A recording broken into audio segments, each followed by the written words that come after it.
A chilling new twist in the brutal murders of a husband and wife inside their own home.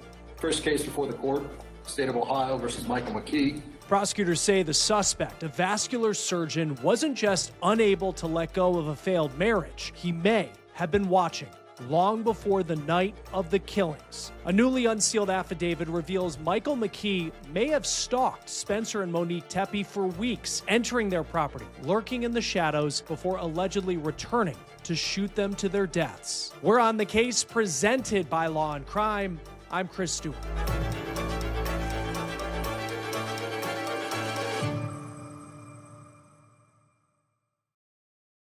Not only do these newly unsealed court documents allege that Michael McKee went to the home of the Tepes when they were out of town weeks before their murders, it also sheds some scary alleged details about the divorce that appears to be at the center of this case. This is video of Dr. Michael McKee in court late last week in Ohio. He is currently being held at a jail in Franklin County. That's where Columbus is. And he made his first court appearance in the state on a video feed. He didn't say anything, and he stood emotionless as his attorney did the talking. The hearing lasted roughly a minute. Now, this was McKee's first court appearance since he was brought back to Ohio. You might remember he was arrested in Illinois near his place of employment in Rockford by federal agents. Now, that place of employment is a hospital, St. Anthony's in Rockford, where he worked as a vascular surgeon. McKee was allegedly arrested at a Chick-fil-A on January 9th. We're also learning more about how police believe McKee allegedly covered his tracks on the night the Tepes were killed.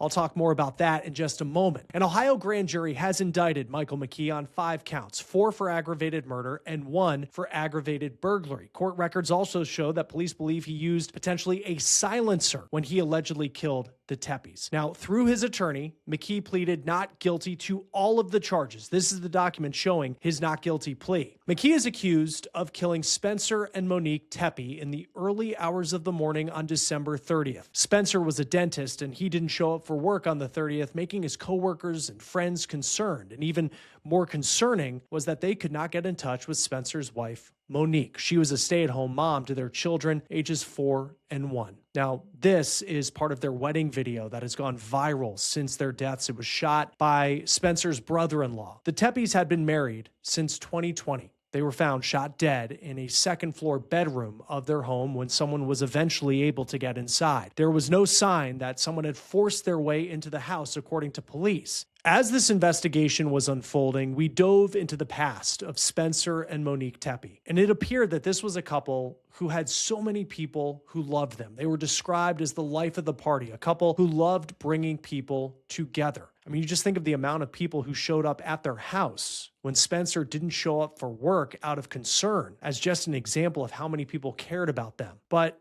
there was one piece of Monique's past that raised some red flags when you think about an investigation. Spencer was her second husband. She had been married roughly a decade before her murder. In 2015, Monique married an aspiring doctor who also went to Ohio State. His name was Michael McKee. Now, we've talked about the marriage between Michael McKee and Monique a lot as this story has unfolded in recent weeks. But now we're getting the police's account of what they believe potentially happened in this marriage. On the surface, the marriage did seem to be short, but one that came to an amicable end. I mean, divorces can be so messy and the proceedings can be drawn out in some cases for years. But in this one, according to online court records, Monique filed for divorce in 2017 in Ohio. She had been living with McKee in Virginia after their wedding, and that's where he was doing his residency for his surgical training. At the time that Monique filed divorce, she had been separated from McKee for roughly 6 months, if not more. She lived in Ohio with her family, and McKee was still in Virginia. About a month and a half after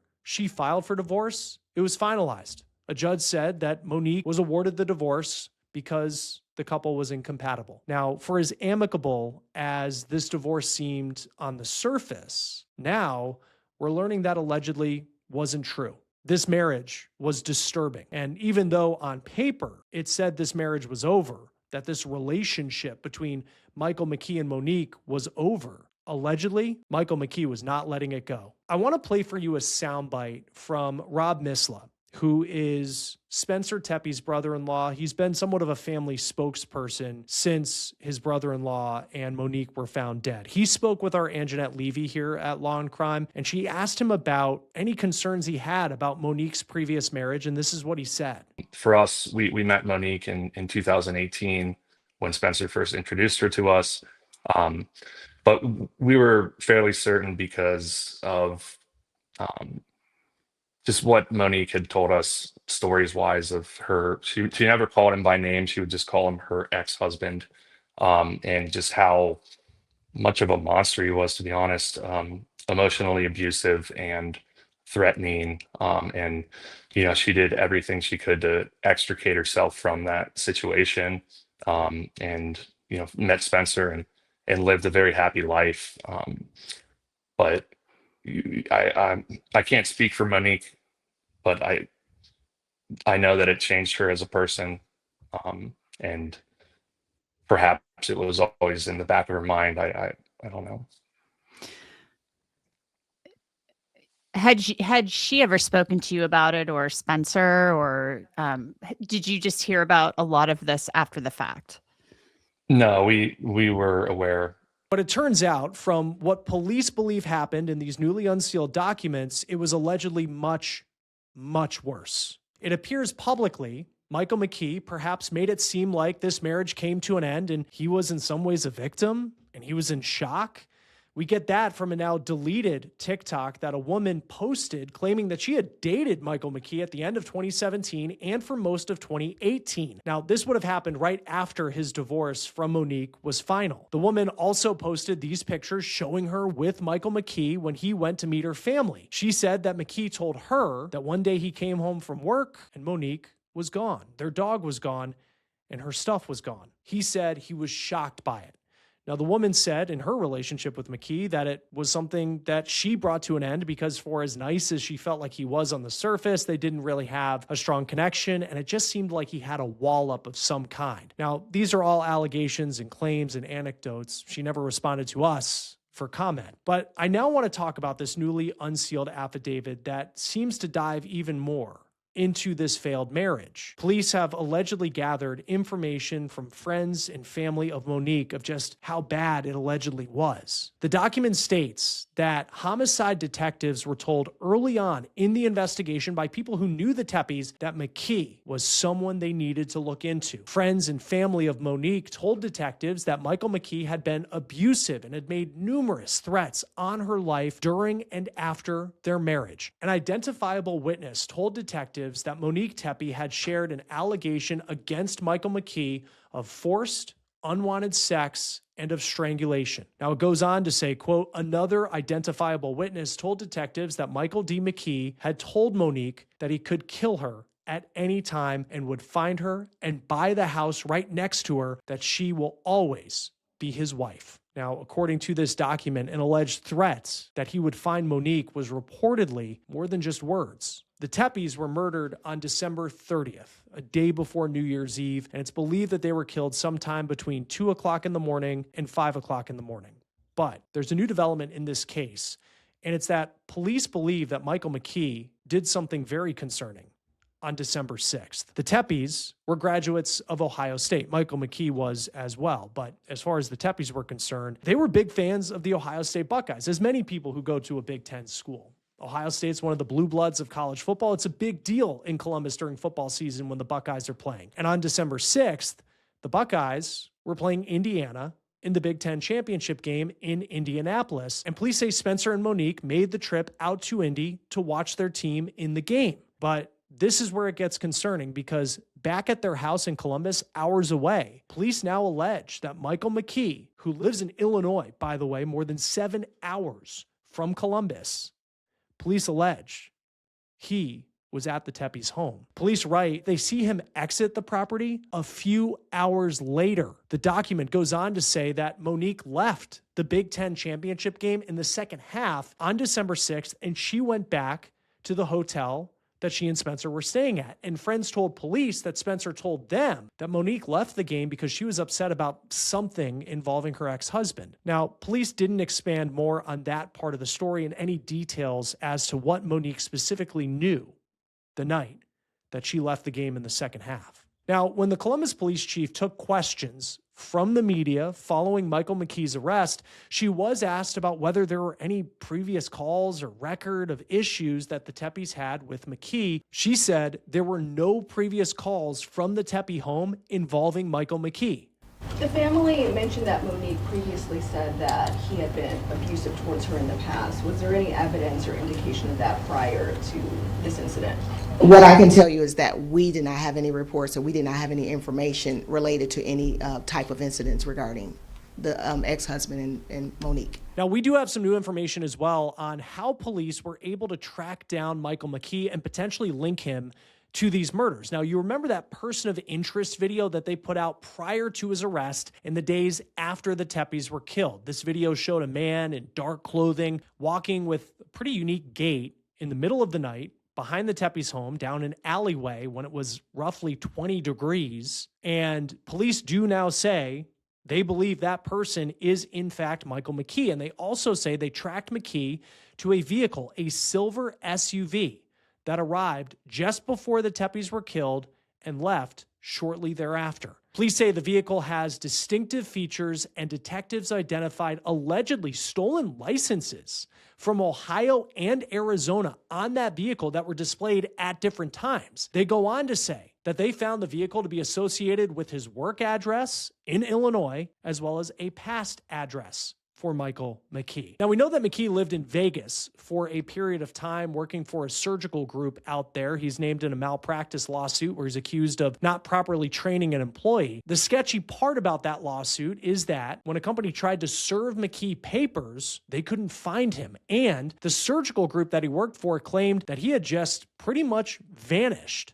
The attorney who filed the lawsuit told WSYX-TV in Ohio that the address that McKee gave his work, that the work then gave the attorney, was a fake address. Now, as far as McKee's most recent work history, he worked for St. Anthony's Hospital in Rockford, Illinois, about an hour and a half west of Chicago. Police say on the night of the Big Ten Championship, December 6th, he was not on the schedule to be working at St. Anthony. Police also say on January 9th, that's the day that McKee was arrested, they seized his silver SUV from the parking lot of the hospital in Rockford, and they say that McKee's vehicle had a temporary Arizona tag on it prior to the murders, but, quote, detectives noticed fresh scrape marks on the window where the sticker had been on the vehicle prior to the homicides had been hastily removed. Police also say that during the time of the Tepes homicides, McKee's phone had been left at his work in Illinois, and it showed no activity for 17 hours. After his arrest, McKee's apartment in Chicago in a luxury condo building had been searched, and police say inside his unit on the 12th floor, they found multiple weapons, including one that they say has a preliminary link to the crime scene in Ohio. Now, for as much as we are learning in this affidavit, there's still some pretty big unanswered questions at this point, including how was McKee able to get into the Tepes home? Remember, police said there was no sign of forced entry into the house. That is still a major question at this point, as well as why that night? Why December 30th did he allegedly do this? Again, the Tepes children, ages 4 and 1, they were inside the home on the night that Michael McKee allegedly killed their parents, but they were not harmed, and they are now safe with family members. The McKees also had a dog, and that dog was unharmed and is now with family members as well. Now, as far as McKee's defense, his attorney asked for bond not to be set in his most recent court appearance, but did say they could raise that issue at a later date. They also waived the reading of the indictment in court. And again, Michael McKee has pleaded not guilty to the 5 charges that he faces, the 4 aggravated murder charges and the 1 charge of aggravated burglary. I put Michael McKee's name into truthfinder.com. It shows that he grew up in Zanesville, Ohio. It comes up with addresses for multiple states where McKee lived as he continued on with his surgical training. And you also see one of the people he's associated with, Monique Tepe. Now, we use Truthfinder here at Law&Crime for the public record searches that we do on our stories. It saves us research time so we can focus on reporting crime, not paperwork. You can use Truth Finder as well. You type in a name to find addresses, criminal history, and more. It's our go-to tool for checks, and it's one of the largest services in the United States. And with a subscription, you get unlimited confidential searches to check on new neighbors, vet people you meet online, or find someone to reconnect with. You can even look up registered sex offenders nearby or do a background check on yourself. Stay informed, stay safe, check public records with Truth Finder now at truthfinder.com/OTC. Joining us now to talk more about this case and where we could go from here is Matt Mangino, criminal defense attorney and former prosecutor. Always great to have you on Law and Crime. This story, it just seems with each update that it just gets more shocking. And I know that sounds cliche, but to know that we're no longer just talking about whether Michael McKee was allegedly at this home on December 30th when the Tepes were murdered, but also now December 6th when the couple was away watching a football game. When it comes to, if you're a prosecutor on this case, I mean, what does the fact, if you do have video of him at the home of his ex-wife weeks before they're murdered, what does that mean to this case? Well, that means that this was a planned and premeditated act. There is, ample evidence that, this was something not that came about, by some heat of passion. And certainly that doesn't even exist because, even if he was, enraged by something that occurred, you still jump in your car and you drive from, Illinois to Columbus, Ohio. You have time to cool off. So everything that I've read in terms of the news reports about this indicates that this was something that was planned for an extensive period of time. And we'll see what his defense will be, how long this goes, whether there's a plea deal involved. He's pleaded not guilty to these charges. We haven't heard his side of the story. He does have a very good attorney who's representing him. But I think of like what the defense could be, just as like the evidence seems to be mounting. And, in terms of when they were at the Big Ten title game, if it's, well, he was a scorned ex and he was upset about it, but does that prove that he did it? Is that, I mean, we've seen those arguments before, I think, in domestic cases. How do juries typically handle that? Where I just imagine a prosecutor saying, and there's a lot of other pieces of evidence we can talk about, but I mean, especially December 6th, showing him there for what the police said were hours. I mean, that's a really tough look if you're trying to defend this person. Well, it is. Again, Chris, as we always say, I mean, you have a presumption of innocence. I mean, it's the responsibility of the prosecutors to prove this case beyond a reasonable doubt. And, the way you do that in a case like this is you put the pieces together. So it's kind of like a jigsaw puzzle. And you put, as you go through the evidence, you put another piece of the puzzle together for a jury so that a jury understands, why these different episodes, in early December, and then obviously the homicides, why they're so important and why they're related to the ultimate charge here. Now, from a defense standpoint, you're going to look at this case and say, hey, show me what you have that links my client directly with this murder. Okay, so yeah, maybe he was there prior to that in December 6th. That doesn't mean that he's responsible for their deaths on December 30th. So the defense is going to attack every aspect of this case and try to make it, appear as though it isn't what it seems to this jury. And as you said, if you have quality defense attorney, there's going to be a defense here. Yeah, and there's a lot of different pieces of evidence that his defense team can go through, and we'll see if that stretches out the timeline of how long this is going to be going on until perhaps this ends up going to trial. I think of another part of the evidence that we learned in this new document, and it has to do with where his cell phone was on the night the Tepes were murdered.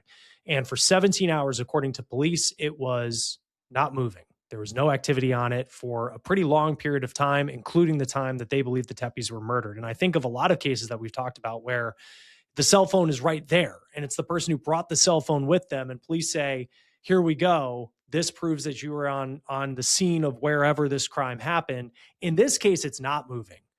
How do you handle that as a prosecutor and say, by the fact that this didn't go anywhere, this shows that he very well could have been in Columbus, Ohio? Yeah, that's interesting, isn't it, Chris? It's kind of like you're damned if you do, and you're damned if you don't. Right. We know so many cases have been solved because we've been able to show, or investigators have been able to show, hey, he's at the scene. He's there based on these cell phone pings, where this crime occurred.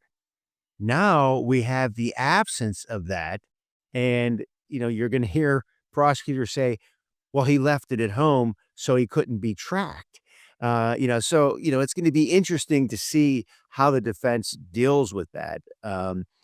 Because again, it's almost like, what's developed from the United States Supreme Court when it comes to remaining silent. If you Right. just remain silent, and you don't say, I invoke my rights, then your mere silence can be used against you. And that's kind of, in a strange way, something that's evolved from the cell phone itself. Hey, if you don't have it, because everybody has it all the time, you left it someplace, so you couldn't be tracked. Because I would think if I was a juror, and maybe I wouldn't be a good juror for this case, but where I if I'm told that the cell phone had, he's regularly on his phone and like most people are, and then suddenly it's just radio silent for 17 hours. Like, I draw conclusions in my mind hearing that, and I think a lot of people in the public would. Where a defense attorney could argue saying it proves nothing. It proves that he didn't have his phone on him for 17 hours. But then I guess in cases you've tried, like, how do you see, a defense attorney's argument in terms of the X's and O's saying this literally proves nothing other than he didn't have his phone on him? But then you see kind of the minds of people who are regular folks on the jury that look at that and say, it just doesn't make sense that this phone would just not move for 17 hours. And I know there's other things on top of it, like the car that they say that he's tied to, but just the cell phone part of it. I guess, how do you see sometimes how the jury can take in information where maybe the X's and O's don't show something, but there's kind of that public perception that they may go down the road with? Well, I think it's all in the way that it's presented. And in this situation, you're going to look back at the history of cell phone use. Now, I understand that he's a physician and he worked in a hospital. Maybe he works extended periods of time, and then maybe he sleeps for extended periods of time, and that phone sits there and it's unused. So if there's a history of gaps in his use of the cell phone, then that supports the idea, hey, the phone's just sitting there. He's not using it. He's resting. On the other hand, the prosecution is going to scour those phone records and say, look, this guy's on the phone all the time. He's texting, day and night. This lull in activity is not indicative of a guy, getting some rest. It's indicative of a guy who leaves his phone behind so that authorities couldn't follow his whereabouts. There's also the statements that were made by friends and family of Monique Tepe to law enforcement. And from what we know now, and it's interesting thinking back to when this happened and there wasn't an arrest, there was that question of, like, I mean, police kept things so close to the vest that you're like, do they have anything? Like, who could it have been who had done this? But then now we're reading that from the very beginning, you had friends and family saying, like, you should probably look at Michael McKee because the marriage was not very good. And that was just their perception of it. I guess, what do you make of, because it's easy to now look at, if everyone's keeping an open mind and he's innocent until proven guilty, like, here's friends of his ex-wife saying, this is what she told them about the marriage.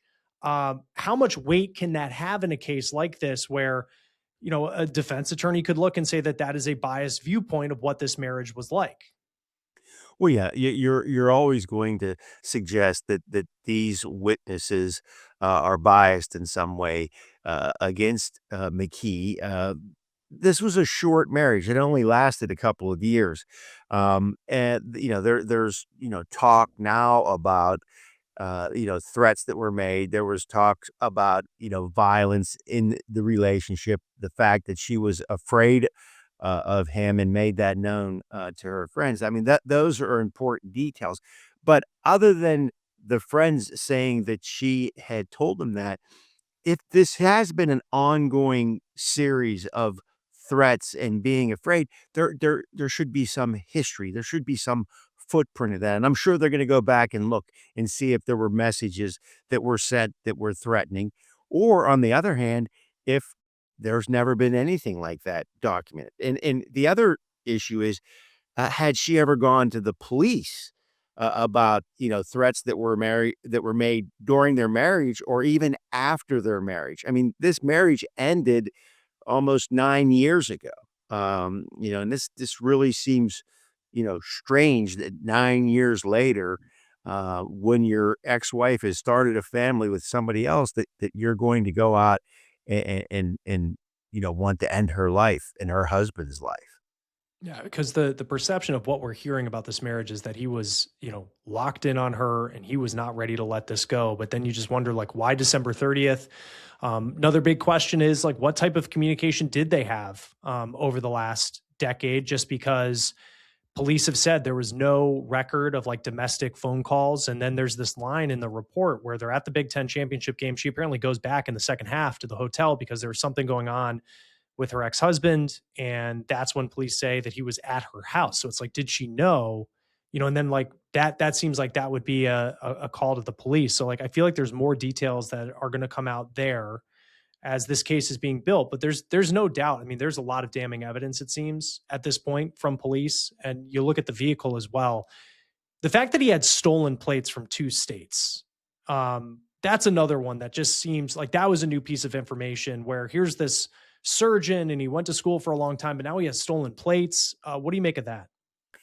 Yeah, I mean, there doesn't seem any reason to have stolen plates in your vehicle for any purpose, but to evade, some sort of surveillance to make it appear that you're not who you seem to be, that this isn't the vehicle that's registered to this owner. And again, you have to look at who you're dealing with in terms of a jury as well. So as you said, this is a trained physician, a surgeon.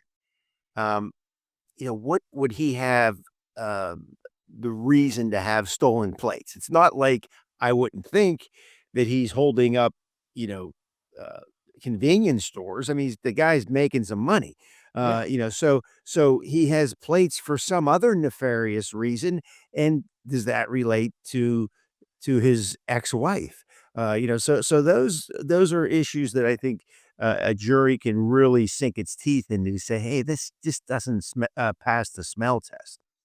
No, and there's just little pieces about him. I think as the onion gets pulled back, where you just he disappeared from his surgical practice out in Vegas. And according to a malpractice lawsuit, now he has stolen plates. They search his apartment in Chicago, and he has multiple weapons in there, including one that police called a preliminary link to the crime scene. I find it interesting. There's some defense attorneys that feel like ballistics is something that can be like a junk science and isn't as exact as like the literal smoking gun. Um, Take us inside, like what that means to a case. Like if police have an expert who says this is the gun that was used in these murders, like how do you push back on that if you're the defense? Well, there's a lot of opportunities to do that with regard to forensic evidence, because what we're learning, in particularly from DNA evidence, is that forensic evidence isn't the gold standard that we thought it was years ago. Everything from fingerprints to ballistics to tool markings, all those things have become very much scrutinized, because we found out that people who've been convicted at trial based on fingerprint or based on ballistics are found that are exonerated. So we're learning that these forensic aids that have been used in hundreds and thousands of trials, aren't really what they were made out to be. So there's some opportunity to really go after forensic evidence, particularly in ballistics, even eyewitness identification. We know that so many exonerations have occurred for people who have been convicted based on eyewitness identification. So those things that we've always trusted and believed were able to solve crimes for us are now in question. And it opens the door to very thorough cross-examination of expert witnesses, and sometimes, a risk at putting an expert witness on the witness stand. And lastly, because we have this affidavit that comes down and it has new information and it shows us a little bit more about what police believe that they have on Michael McKee, but I'm assuming that they have much more than that than they're letting on. Why is it that some information gets released and then there's still things that are being kept close to the vest at this point? Well, I know in my time as a prosecutor, and I spent 8 years as a prosecutor, I always advocated for putting the minimum amount that you can in an affidavit to get by the probable cause standard. Because, a lot of this information, you don't want to open up at a preliminary hearing. You don't want your officers and other people involved, witnesses, cross-examined on evidence that might be important, but isn't necessary for that stage of the case. So yeah, we're learning, some by the reports and the affidavits, but I'm sure that there's much more evidence out there that supports the prosecutor's position that they can prove this case beyond a reasonable doubt. That standard at the outset is much lower than the standard at trial. So I always advocated for using the least amount to get past that threshold and then having my evidence prepared for trial. And of course, all of us in the media love when there's more evidence, Yeah. Yeah. in the affidavit as we continue to follow these stories. Matt Mangino, always great to have you on Law and Crime, criminal defense attorney, former prosecutor. Thanks for being with us. Thank you, Chris. That will do it for On the Case, presented by Law and Crime. Subscribe to us on YouTube and Spotify, and now you can find episodes of On the Case on Peacock. I'm Chris Stewart. We'll see you next time.